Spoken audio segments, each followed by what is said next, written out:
এই হুজুর এই মালানা এটা এই ঘটনাটা হচ্ছে আমাদের ইংল্যান্ডে।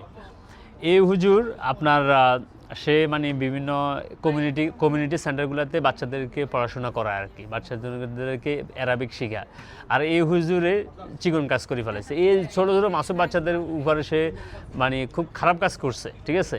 এই কারণে এই দেশের পুলিশ বড় ইনভেস্টিগেশন করে তারা এখন ধরছে, এখন তারা একদম লাইফ লং জেল হয়ে গেছে, ঠিক আছে।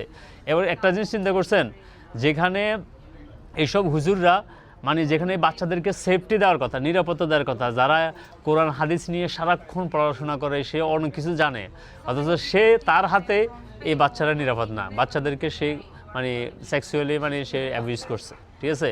এখন ব্রিটিশ পুলিশ তারা অলরেডি একদম হারাই দিচ্ছে, ঠিক আছে। আপনাদের ছেলেমেয়েরা যদি কখনো এসব হুজুর টুজুর কাছে যায়, মুক্তবের কাছে যায়, যার কাছে যাক, এটা শুধু মালানারা না, হুজুরেরা না, এটা যে কোনো ব্যক্তি মানে তার আপনাদের মানে ক্লোজ ফ্যামিলি মেম্বারও এসব কাজ করে ফেলতে পারে। সো বাচ্চা কাচ্চা কোথাও দিলে সবসময় খেয়াল রাখবেন, অ্যালার্ট থাকবেন, কারণ এগুলো ভাই এগুলো মানে কিছু আছে মানে খারাপ জিনিসও আপনার এগুলো অ্যাট্রাক্ট করে ফেলায়, ঠিক আছে। খুব সাবধানে থাকবেন ভাই, এখন কিন্তু আগের যুগ নাই, পৃথিবী চেঞ্জ হয়ে গেছে, অনেক কিছু মানে এইভাবে চলে আসবে, ঠিক আছে।